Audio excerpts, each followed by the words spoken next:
And then the second is, how can you maintain that holiness with a holy God?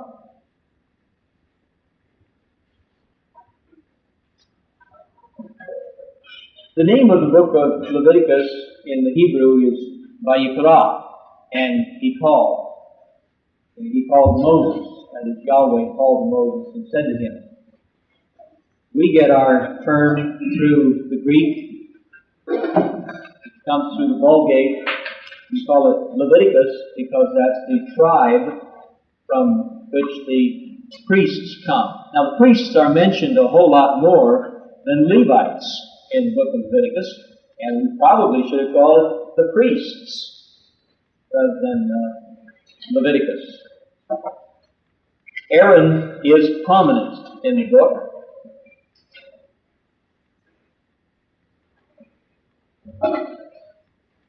There are instructions on both cultic, ritual, and worship. Now, cultic ritual, the sacrifices of animals, are actually a part of worship. And if you have belonged or attended a high church meeting, that is the Episcopal, Lutheran, services like that, there is quite a bit of ritual to them. And that ritual is part of the worship service. And in the book of Leviticus, such things as a sacrifice is part of worship. The central theme, of course, is holiness. And there are the two questions that I mentioned. How can sin be removed so that people can become holy? And then how can you maintain that holiness? When we use the term holy, we have to define it in a way that fits the context in the book of Leviticus. Now, if we say somebody is holy, what do we mean? We generally use this with saints. And what does holy mean? Set apart. It's just set apart for a particular purpose. When you give your heart to Christ, you are set apart to Christ. That makes you holy. Now that says nothing about your moral character, the way that you behave. Now there is an extended meaning that comes from that, a derived meaning, which is moral excellence. But that's what we tend to think about when we use the term holy. But its basic meaning is merely to be set apart. So if you set apart an animal to God, that animal becomes holy. A building set apart to God becomes holy. So there's no moral connotation in that case, but something that has been set apart. There is a table that you are given in your textbook, pages 134, 154, 155, on the sacrifices and offerings.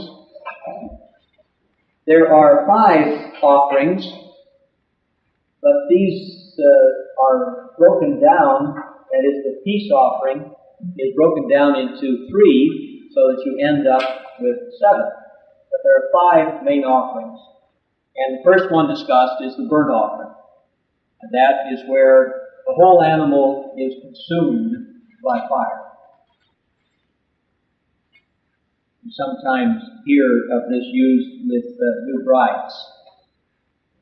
Food they cook, burnt offering. Wholly consumed. But when it says burnt offering or whole burnt offering, it means that every bit of it is sacrificed to God, and the whole thing is totally burned. All of the other sacrifices, or most of them, the cereal offering, well, I guess all of the other offerings, part of it is retained, either eaten by the worshiper and the priest, or parts of it just by the priest. We have a cereal offering, and that means grains. These are provided along with the meat that is sacrificed. And in the King James, this is called a meat offering, where the old meaning was cereal. Meat meant cereal. Spelled, I think, differently than this, but that was a cereal offering. Usually a handful of it is put on the altar and becomes a part of the sacrifice. The rest of it is kept by the priest. Then there is the peace offering. The peace offering is a fellowship offering, where an individual brings a sacrifice, offers that sacrifice, and then he and his family will have a meal on part of it, and then part of it also goes to the priests. Now that peace offering is divided into 3 parts, but all of it could be called just the peace offering. One you have for a vow, one for fellowship, one for thanksgiving. You can have subdivisions under that, but they're basically peace offerings, and the same thing takes place at each one, where the worshiper eats a part of it.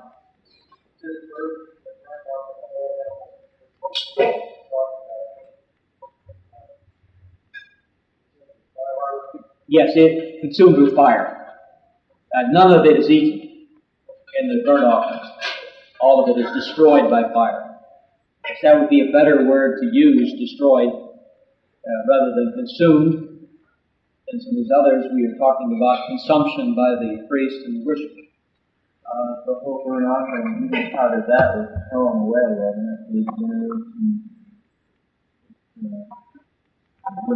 usually the hide, yes, the hide is taken out. And it may be also,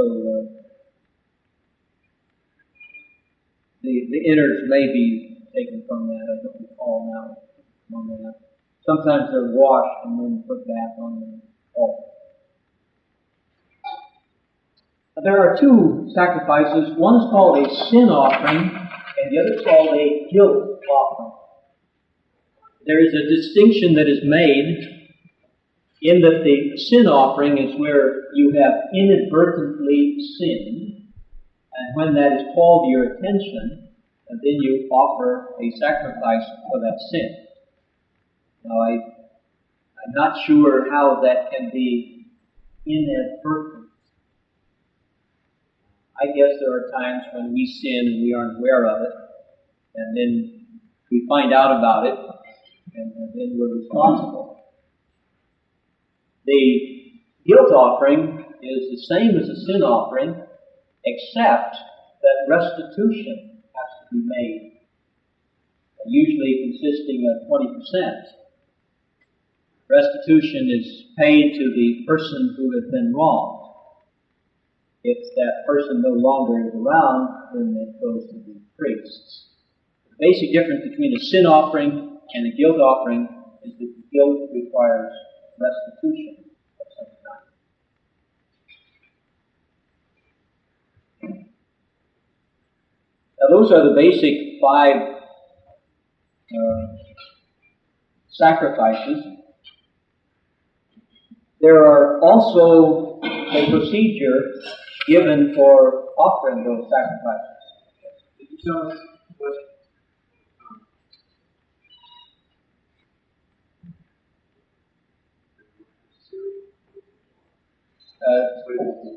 cereal is sometimes a first fruits offering. Sometimes it is a part of another offering. If you offer a sin offering, you are supposed to offer flour or cereal along with that. And oil oftentimes is included as a part of it.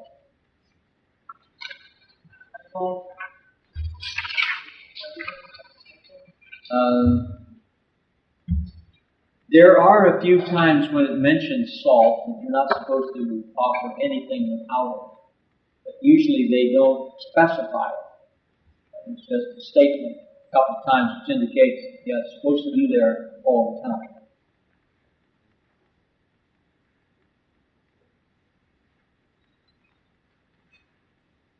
When a person brings his offering, there are 3 steps that he takes, and these are outlined for you. The worshiper brings the offering to the tabernacle. He's responsible for presenting the offering. The second thing that the worshiper does is to lay his hand on the head of the animal. This is a transference. The sin of the individual is transferred to the animal. And then the worshiper slaughters the animal. Sometimes we think the priest does that, but the worshiper is supposed to do that. Now, it's interesting that when we talk about animals, it's usually thought of as property. You are giving property to the Lord.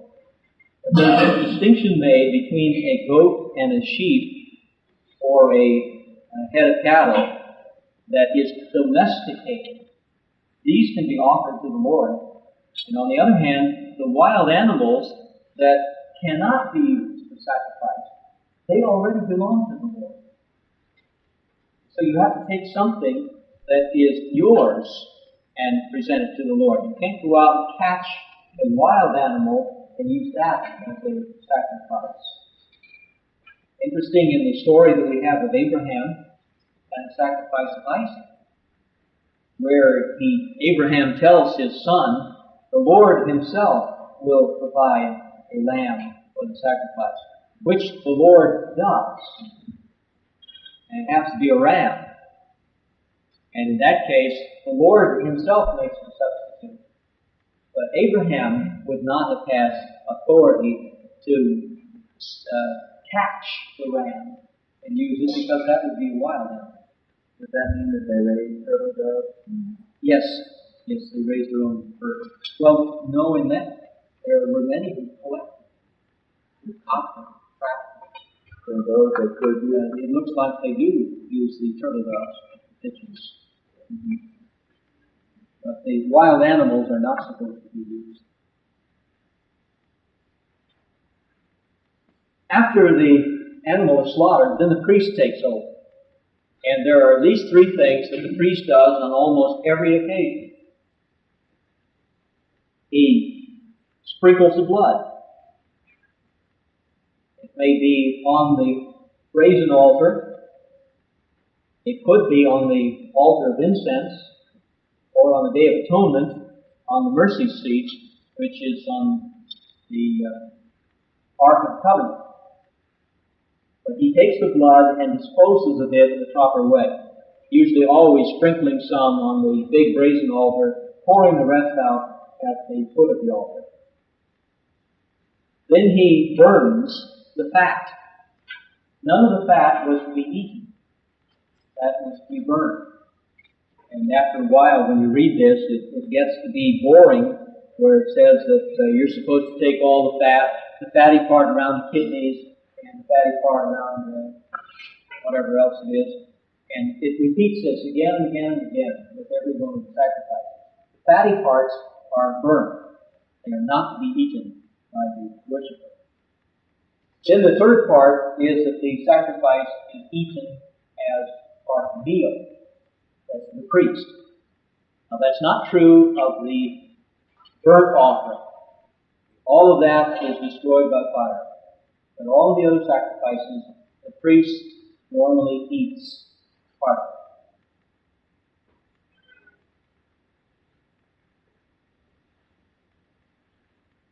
We do not have sacrifices now, and makes it a little bit difficult for us to understand the use of sacrifices, since it seems to be so boring to us.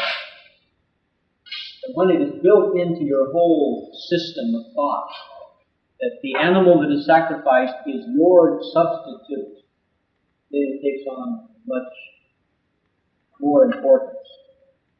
I'm just trying to get a picture of it. There's quite a number of people that come through on one day, and do they use the implements of the priest to use and to skin it as well? Because a lot of them, you have to take the skin and all the innards and pick that out and dump it. Do they use the priest implements, or do they use their own? Probably they were supplied by the priests. And did a lot of people come through at one time? They stood in line waiting, or they must have. There are occasions when it mentions that thousands of animals were sacrificed on a single day. In the tabernacle, we have the idea that it's very small. There are not very many sacrifices that are offered. But when you get to the temple period, there are hundreds of sacrifices that could be offered in a single day. To me, people sin every day. They don't have to be offering, not 10 people can be quite a number of people that are even doing. Part of the task of the Levites was to clean up after this. That may be why they didn't like to serve. When they came back after the exile, there were no Levites that wanted to come. Priest was fine, but the Levites, they're the ones doing the scrubbing up afterward, and they didn't want to return. So Ezra has to put out an SOS, and he has a few brave souls that join him to come back as Levites. Yes. Yes.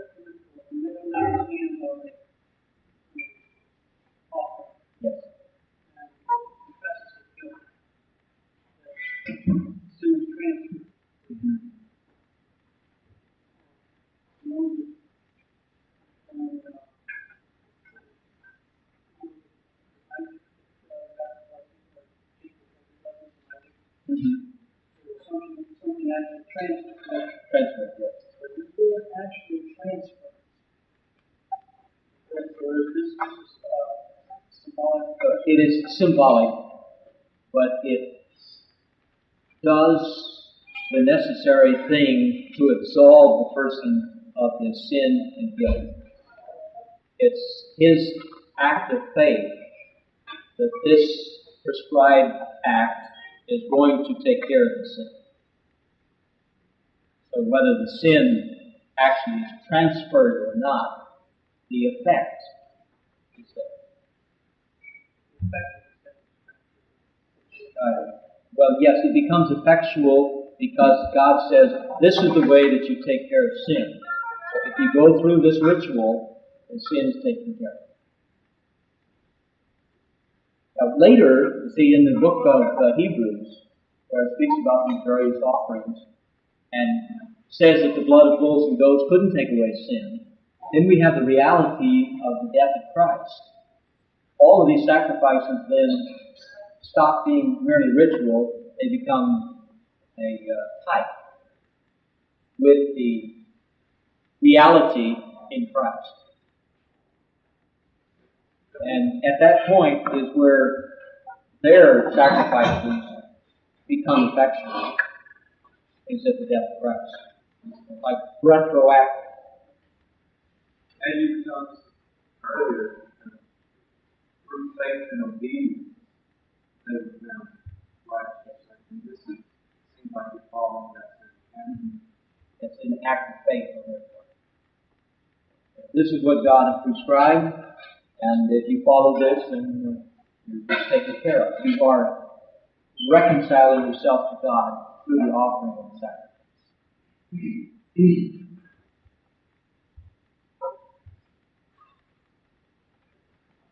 Now, the blood is significant in all of this because it's through the shedding of blood that we have the symbolic death of the sinner. Shedding of blood means the death of the animal, and since that animal is substituted for the worshiper, that is symbolic of the death of the sinner.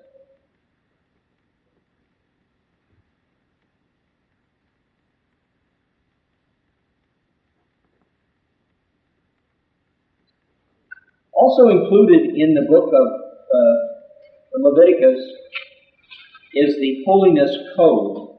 This is chapter 17 through 26. There are a number of things that are discussed there. Circumcision, sexual relationships between various groups of people, purification rituals, sanitary procedures, which animals you can eat and which you are to avoid. It's interesting to see that the book of Leviticus is thorough. There's hardly a relationship that is not covered somewhere in that book.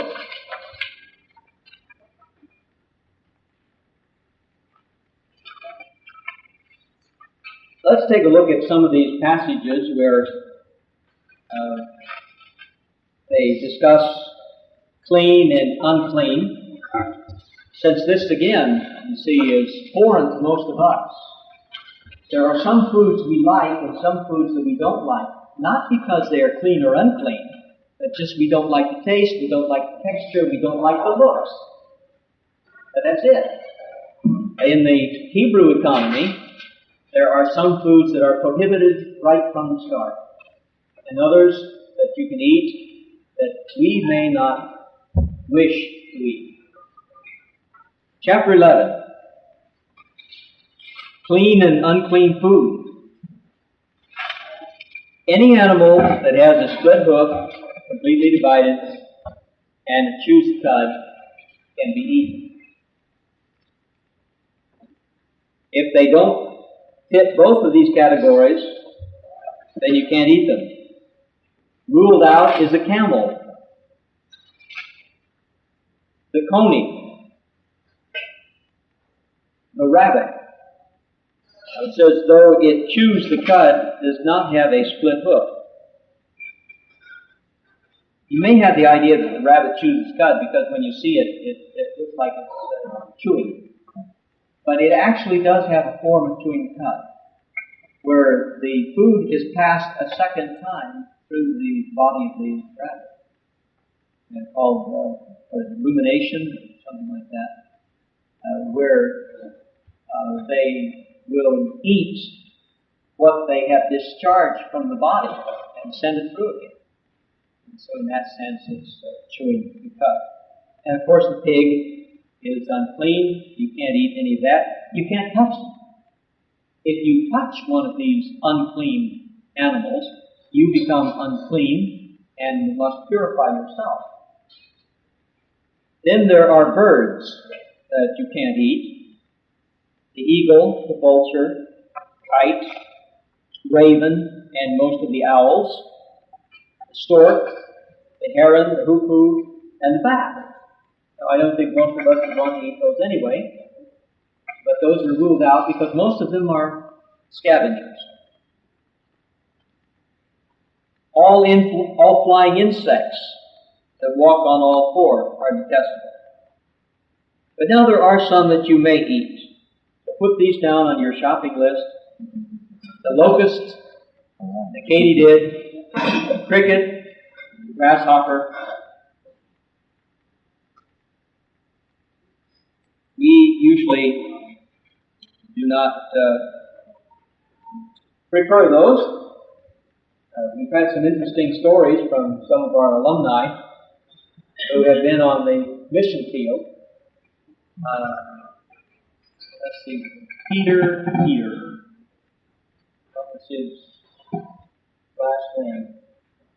He was one of our alumni who went to Africa. Some of the parishioners brought in a delicacy for them, which was the candied grasshoppers. And they didn't know what to do with them. So they received them graciously from the parishioners and put them on the kitchen table and went into the other room and were visiting with these people. When their children came in from outside, had no idea what these things were, and they were good. Ate them all up. And I suppose they are good if you don't know what they are.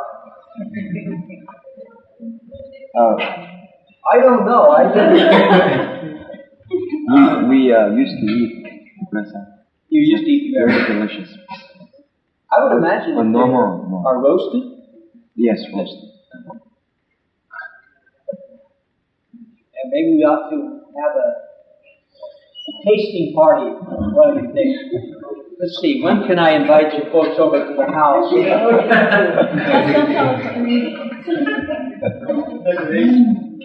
Belle Isle,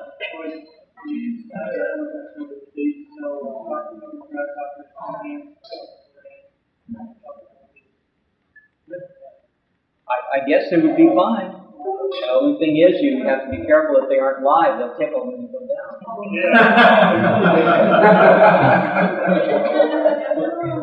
So much of what we do is conditioned by our culture. In other areas, Bruce Olson tells of eating a lot of things that he wasn't used to, drugs and other choice items. And I guess you can actually feel them walking around in there, swallow them whole.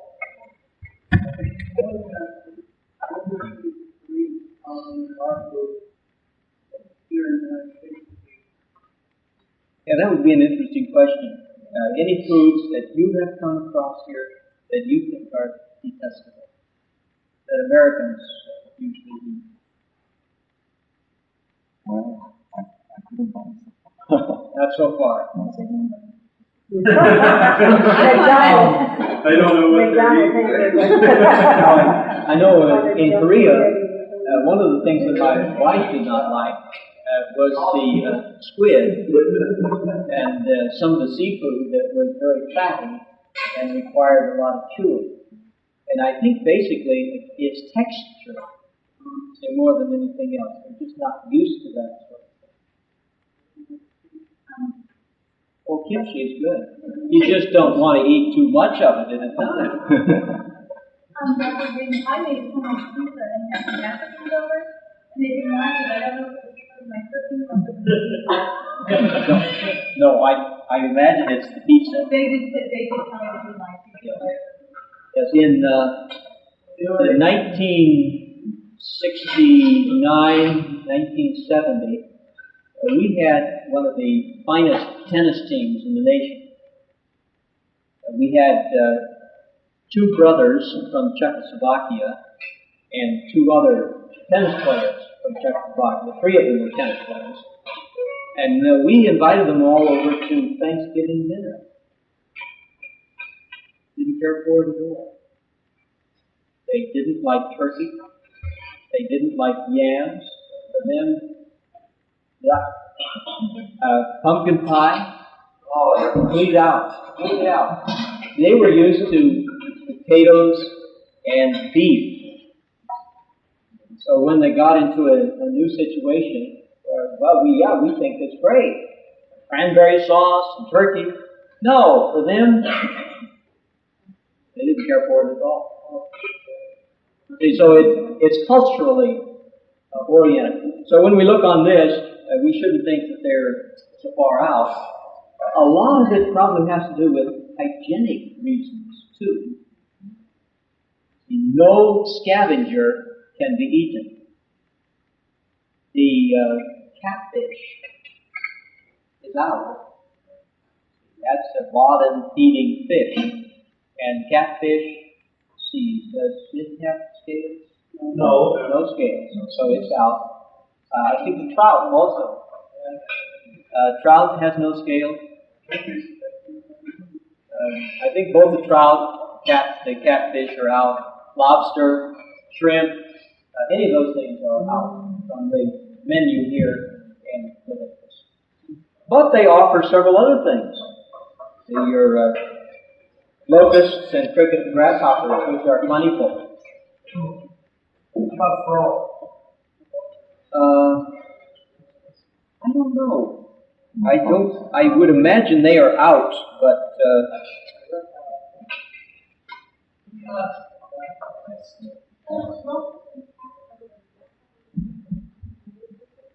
locusts usually are just a little bit bigger than a grasshopper. It's all, but I think we call them both grasshoppers.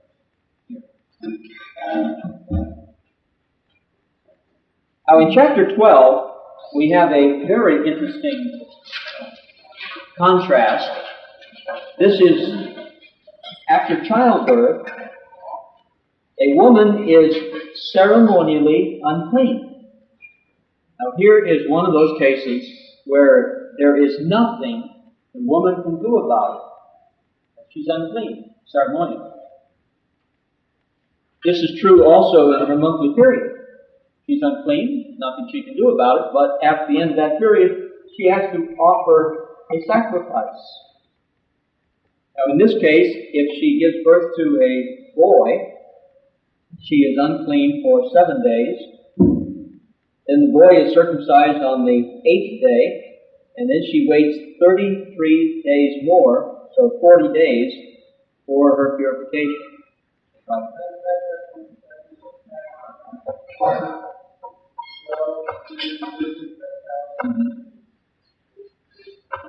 Yes, in the vision that Peter has, God declares all food clean.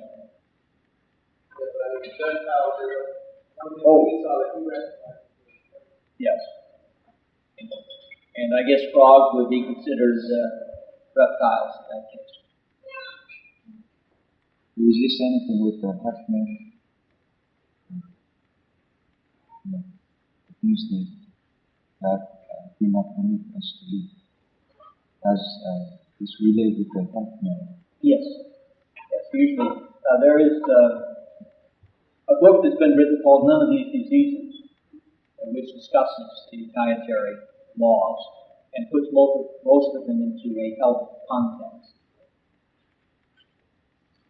If a woman gives birth to a daughter, then the period of impurity lasts twice as long. It's 80 days, and then she offers her sacrifice, which does away with that. Boys are made of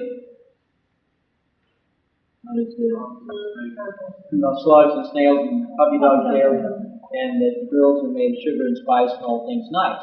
Well, no, this is just the opposite here. Now, if she can afford a lamb, then she offers a lamb as a sacrifice. If she can't, then she brings 2 doves or 2 young pigeons.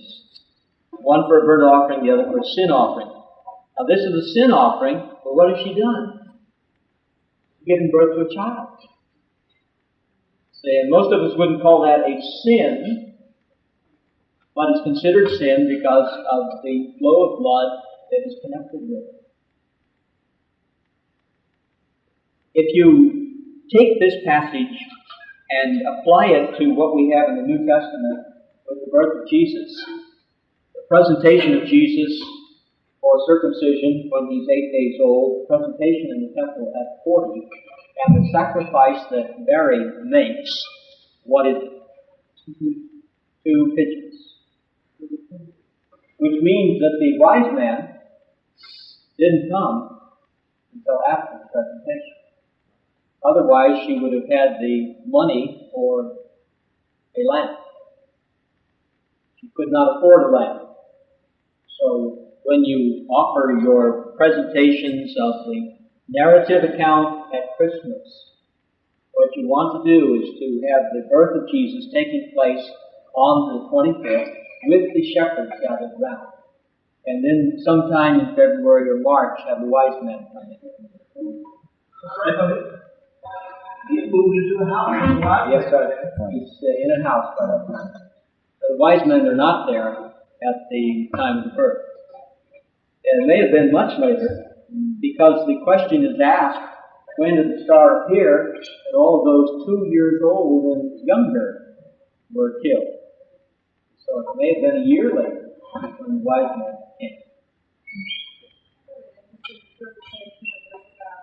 Woman has a son, had a daughter. She's been praying for 80 days and her daughter. And it was an interesting interpretation. They said that we know God's way. He would come here for the 80 days to get them back. So that's why we do it. And she had a son. She didn't have much enough.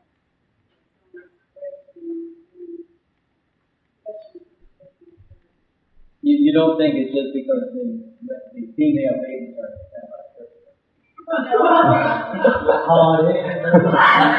Yes, that probably is the correct interpretation. They come out running their mouth. Hard head. Now there are a whole bunch of other things that are given in the book of Leviticus for all kinds of things. There are some of these directed to sexual uncleanliness in chapter 15 and following.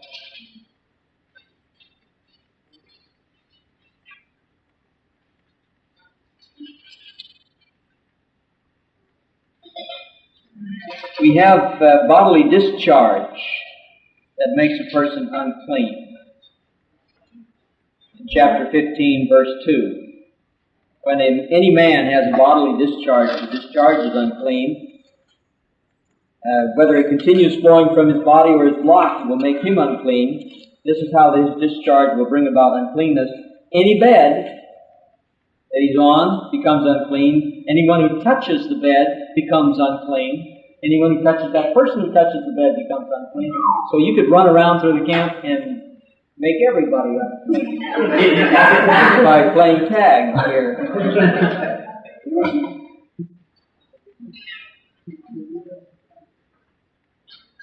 Chapter 18 discusses unlawful sexual relations, and this is spelled out so clearly that I do not see why there is any question about it or at all. I happened to see Dear Abby the other day when some fellow writes in to speak about the death of his wife a couple of years before that, but he has a grown daughter who's living at home, and she has taken the place of his wife as far as the housework is concerned.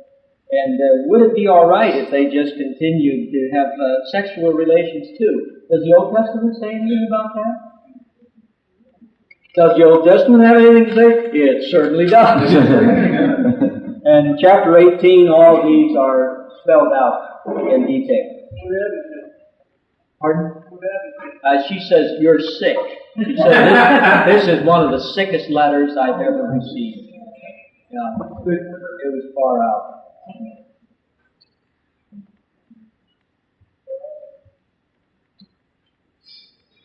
Now, I think the rest of the material in Leviticus we can skip over. There are several feasts there that it talks about, and then there are some curses and blessings. Blessings for obedience and curses for disobedience. And we want to come to the book of Numbers, and in Numbers we have these two census lists that we have already talked about. And so I don't think that we need to deal with the numbers again. But the book of Numbers covers a period of about 38 years. According to Exodus, they left Egypt on the 15th day of the first month and arrived at Sinai on the first day of the third month. So it took them about a month and a half to get to Sinai, or about 45 days.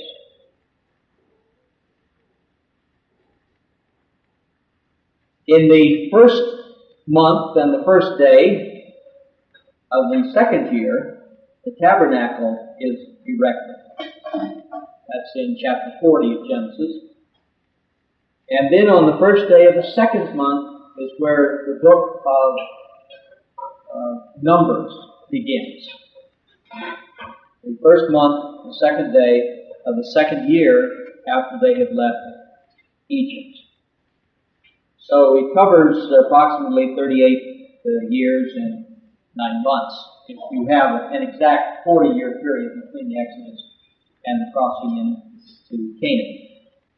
It speaks about the punishment for lack of faith, because these 40 years that they wandered around is a result of their failure to follow the command of God. There are 3 places where events occur in the book of Numbers. The first is at Sinai, and then Kadesh, then on the plains of Moab. So it's talking about their movement from Sinai to Kadesh to Moab. There are some very important theological materials in Numbers. First of all is the presence of Yahweh. He makes His presence known. And how does He do this? How do they know that He's there? Pillar of cloud by day, fire by night, so that when the cloud moves, they move. When it comes down, settles down, they settle down. So that constantly reminds them of the presence of God. There's also the providence of God. God takes care of all of their needs. When they're hungry, He gives them manna. When they're thirsty, He brings water from a rock. He also brings quail, so that He takes care of all of their needs. And the Scripture says, too, that the shoes didn't wear out during all this time. The clothes didn't wear out. So they have complete provision for this 40-year period. Then there is the patience of God. So far we have alliteration. That would make a good sermon if you're only going to preach 3 points. You have the presence of God, the providence of God, and the patience of God. But if you go any farther, then you don't have that. So probably just stick to those 3 points. He has patience with the people.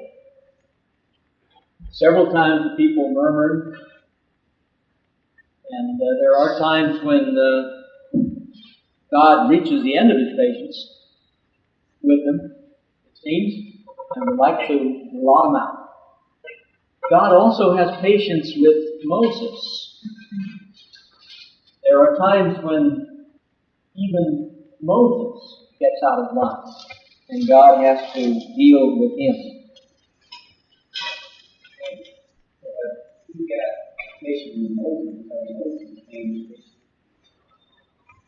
Well, that's probably true.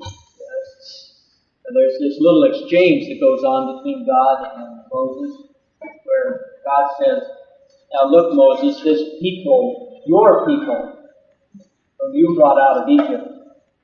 And Moses says, "No, God, they're your people whom you brought out of Egypt." And neither one of them wants to take credit for it.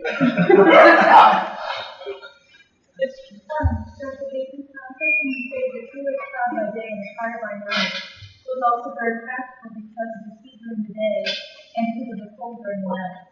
The fire at night was morning and the cloud during the day. That would be true. That's right. We don't know how thick the cloud was. I've always thought of it just as a little pillar. Well, no, I don't think I've seen. I've never seen the Ten Commandments. I've seen snatches of it, but I have never taken time. You've never taken the time to watch it clear through. Even that, Would you like to be the dream of video That's all. Next time. I've seen that passage where he zaps the tablets. They use that oftentimes as an encouragement for it. But I've never felt it has been worth my while to sit down and watch it. I can read it faster than the original. I know that the law is fine. Okay,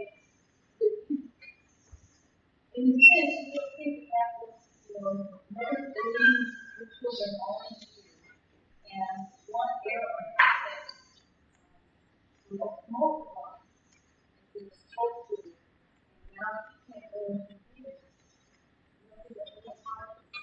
Well, let's take a look at that passage because it's a little bit more That's right. than just striking the rock.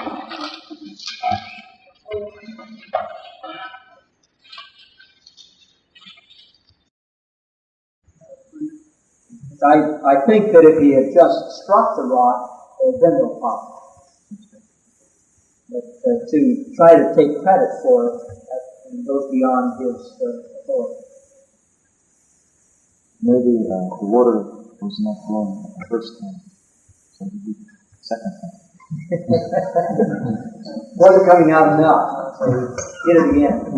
You know, there are sometimes, though, when you wonder just how clearly the communication has been made.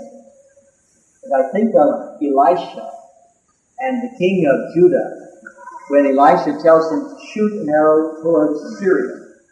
And then he tells him to take the arrows and hit the ground. And he says that he hit the ground 3 times and then stopped. And Elisha is angry. He should have hit 5 or 6 times. Well, if he wanted him to hit that many times, why didn't he say so? That sort of thing has always puzzled me. How does the king know how many times he's supposed to hit the ground with those arrows? Maybe keep hitting until Elisha says that's enough.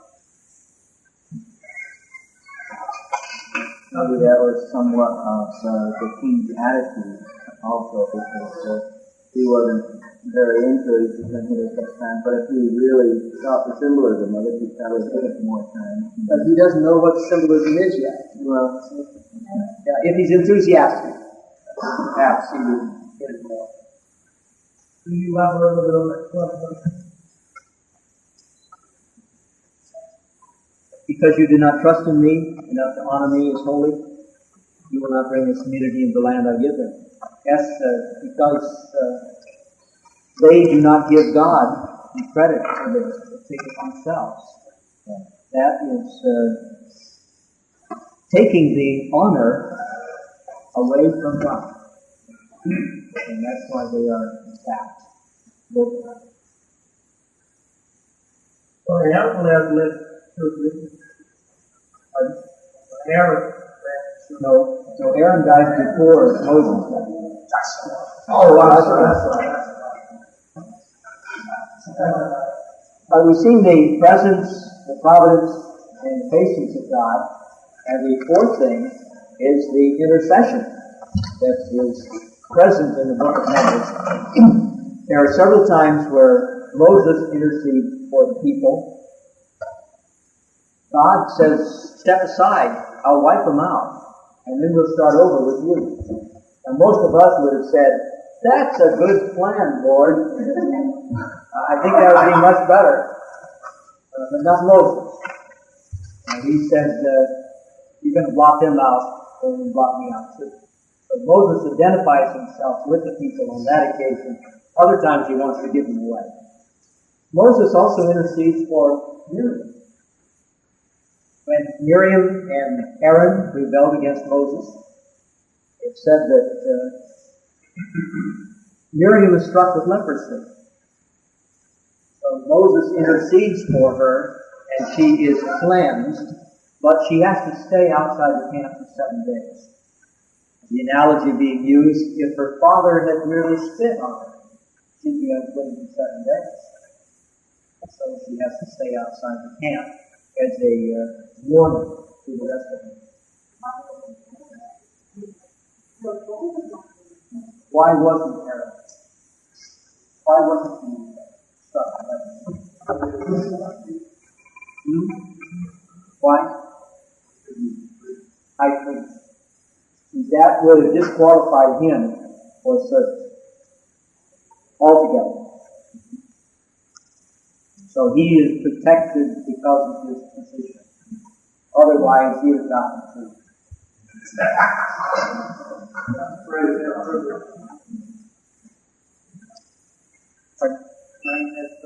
It does there. Yes, it certainly does.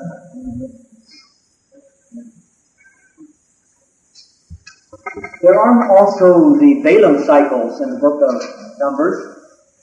Balaam was a Gentile, a prophet that was employed by Balak, the king of Moab, to come and curse the Israelites. It's one of the most interesting stories because here you have a prophet who really isn't a prophet of Yahweh, who gives us some of the most famous prophecies in the Old Testament. And some of the oldest prophecies, too. The language that are used in this Balaam cycle is very ancient Hebrew. When the messengers first come to Balaam and invite him to come, he refuses. And he has to stay overnight. God appears to him, and in this case, it's the Lord. The Lord appears to him and tells him not to go.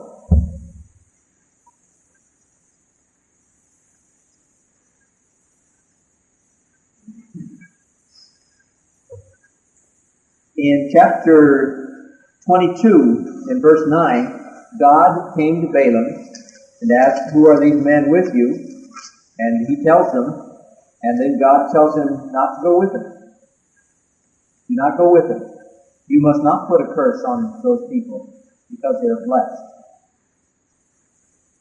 So then they send another delegation, more important people, to Balaam. He does the same thing. He has them stay overnight. This time, verse 20, that night God came to Balaam and said, "Since these men have come to summon you, go with them, but do only what I tell you."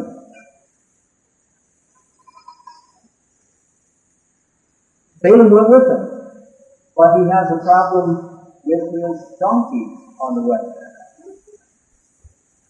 If God said, "Okay, it's all right, go with them, but do only what I tell you to do," then why is all of this hindrance along the way?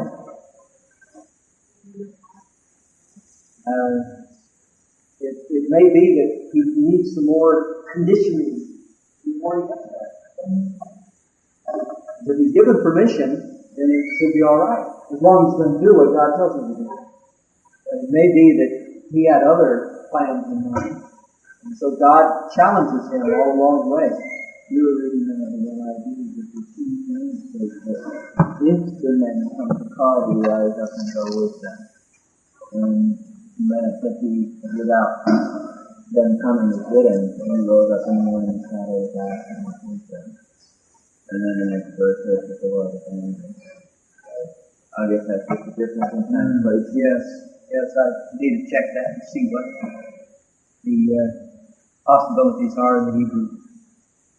That would make a big difference. Yeah, it makes sense in verse 6. God was very angry when he went. As if he is given permission to go, I can't see why God is angry if he goes.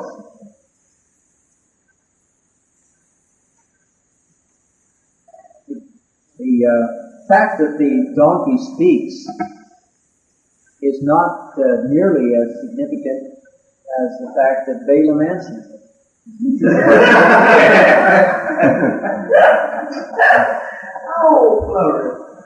The conversation that goes on between them, as though this happens every day. And that's interesting. Give and take. When Balaam finally arrives, he has Balak build 7 altars. He offers 7 bulls and 7 rams on each, or one on each of the altars.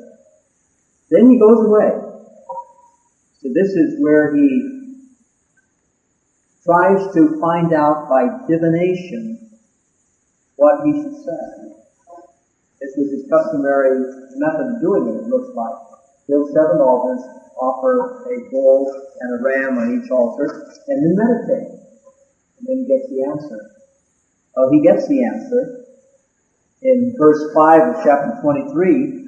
Go back to Balak and give him this message. So he went back to him and found him standing beside his offering with all the princes of Moab. Balaam uttered his oracle. Balak brought me from Aram, the king of Moab, from the eastern mountains. Come, he said, curse Jacob for me. Come, denounce Israel. How can I curse those whom God has not cursed? How can I denounce those whom the Lord has not denounced? From the rocky peaks I see them, from the heights I view them. I see a people who live apart and do not consider themselves one of the nations. Who can count the dust of Jacob and number the fourth part of Israel? Let me die the death of the righteous, and may my end be like theirs. Unfortunately, his end is not like theirs. He dies in the battle that takes place later. Balak doesn't like this because he hasn't cursed the people and he's blessed them. So he takes him to another place where he can see a different part of the people. Same procedure. These altars are built. The animals are sacrificed. And in verse 17, chapter 23, he went to him and found him, verse 15. Balaam said to Balak, stay here beside your offering while I meet with him over there. So again, it's a meditation of some kind where he's supposed to get his information. Again, though, it is a blessing of Israel. So he takes him to another place. But in verse 1 of chapter 24, when Balaam saw that it pleased the Lord to bless Israel, he did not resort to sorcery as at other times, but turned his face toward the desert. And then he offers this prophecy that is one of the great prophecies, and ends with, may those who bless you be blessed, and those who curse you be cursed. So again, he blesses Israel. And then he has another oracle, and this time, no altars, no sacrifice, no meditation at all. He just goes ahead and gives it. The oracle of Balaam, son of Beor, verse 15, chapter 24. The oracle of one whose eye sees clearly. And this same phrase he has used before in 21:2,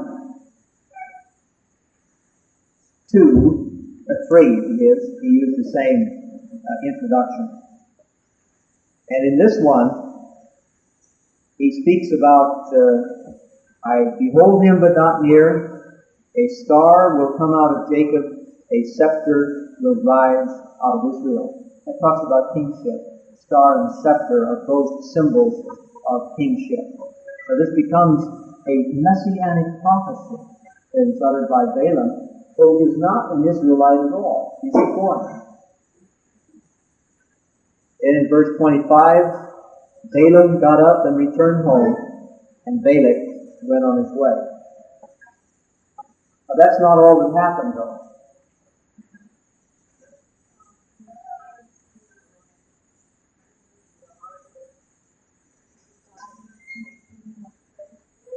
Yes, God gave him what to say.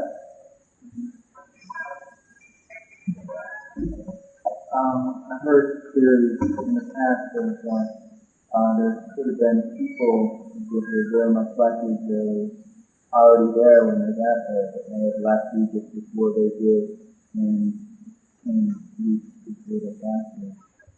Could Balaam have been one of them? No, he is talked of as a complete foreigner. Not as related to Israel at all. He comes from Mesopotamia. Yes. I got book of whole church in the heart that talks about these people that need God, need truth. And what are living outside of this, the aware individual.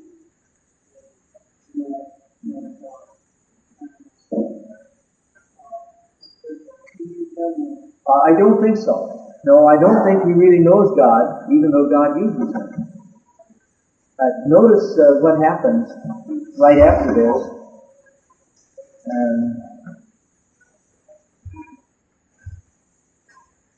I thought I mentioned it here. but it doesn't say it there. It is Balaam who tells Balak how he can get Israel to sin. And if Israel sins, the Lord won't be with them. And then he can overcome them.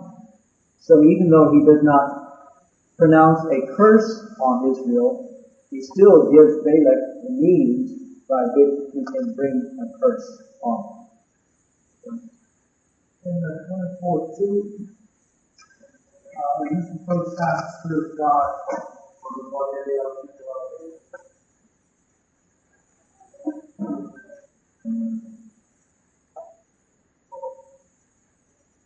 So the Spirit of God. That I don't know. I'd have to check that out. I can't think of any other case where a non-Israelite had the Spirit of God. If that's true, this guy, he found the word for another God, too. Yes.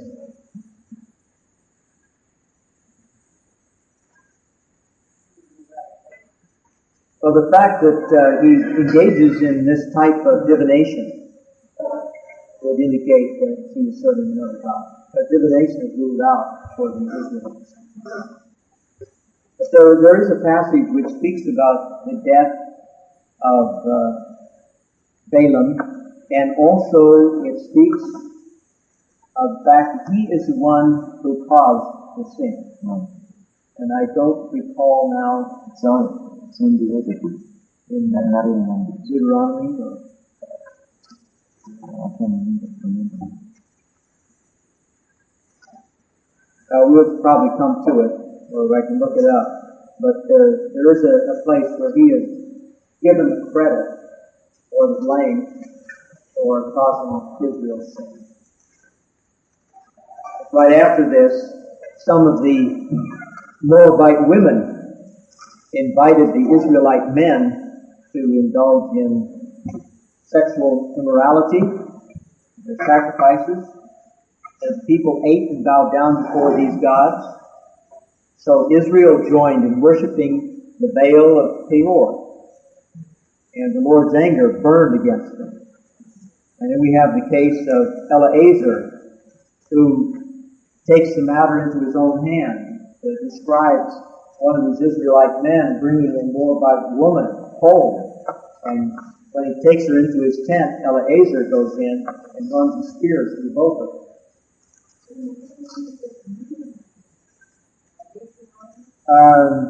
No, they're not synonymous, although the Midianites are a nomadic people that inhabit that same area.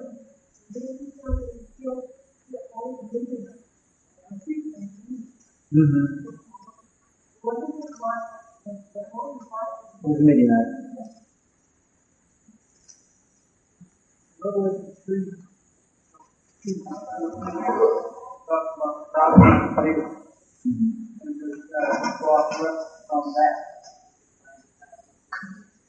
From Revelation 2:14. And Numbers chapter 31, verse 16, talks little about the works of God. Yes, that's it.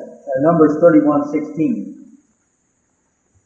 They were the ones who followed Balaam's advice and were the means of turning the Israelites away from the Lord in what happened at Peor, so that a plague struck the Lord's people. There, Balaam is the one who is cited as the source for this advice.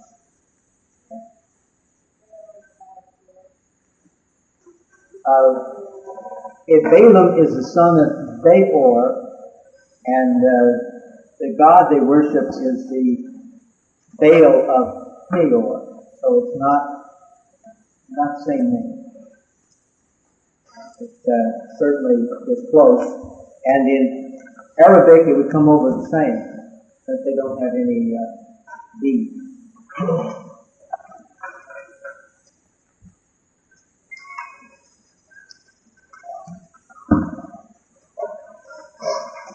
I was trying to see at the beginning there,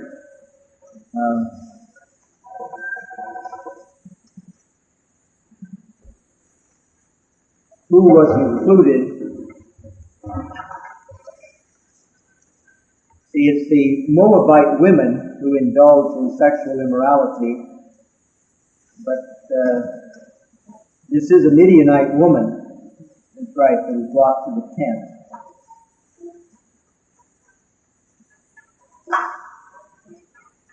And then the curse is on the Midianites, although it is Moab who is wanting Balaam to come. I think both of them are mentioned though earlier.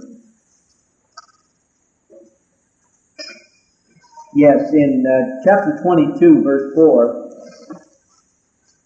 the Moabites said to the elders of Midian, "This horde is going to lick up everything around us, as an ox licks up the grass of the field." So Balak, son of Zippor, who was king of Moab at that time, sent messengers to summon Balaam, son of Beor, who was a Pethor near the river in his native land. So it looks like we have elders of both Moab and Midian. That's in verse 7.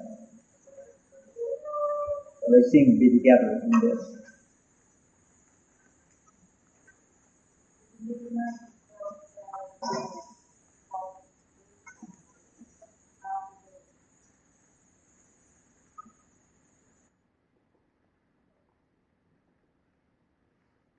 I would guess it would be saying Enoch. I don't know if in the Balaam story it mentions there, or not the Balaam, the Gideon story, if it mentions there God or not.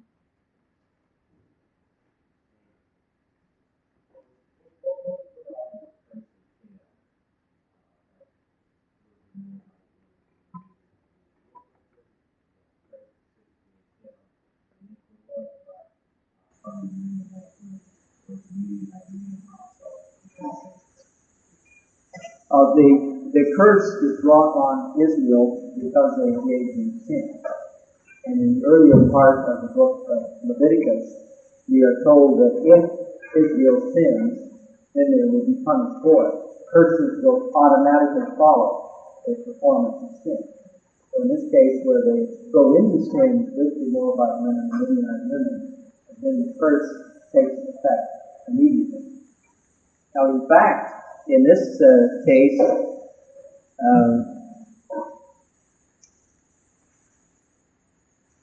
where was it? Where Phinehas kills them, he prevents a greater slaughter of the people. 25/7. It's what? 25/7. 25:7. I'm going too far here.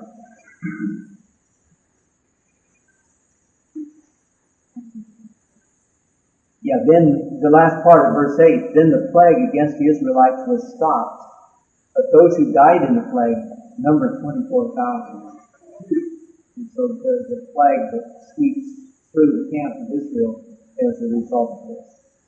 Now, we get the impression from this that it's immediate. We're not certain of this. See, this may have been some kind of a disease that is contracted by the sexual relationship. Yes. It may have taken a little bit longer time, but we're given the impression here from what Phinehas does that his action stopped. 24,000 had already died by the time he was taken out. Verse 13 says that Phinehas made an atonement for the children of Israel by doing that. How do we atonement that? They become the sacrifice. He acts on behalf of God and holds up the honor of God. Exactly the thing that Moses and Aaron didn't do at the rock when the water comes forth. He honors God by what he does and therefore brings about deliverance spiritually. So he's As a sacrifice. He offered people. Pardon? He offered us people. Well, he killed those two people. And by doing that, that is considered an atonement. Well, we didn't get to Deuteronomy, but we'll take that next time.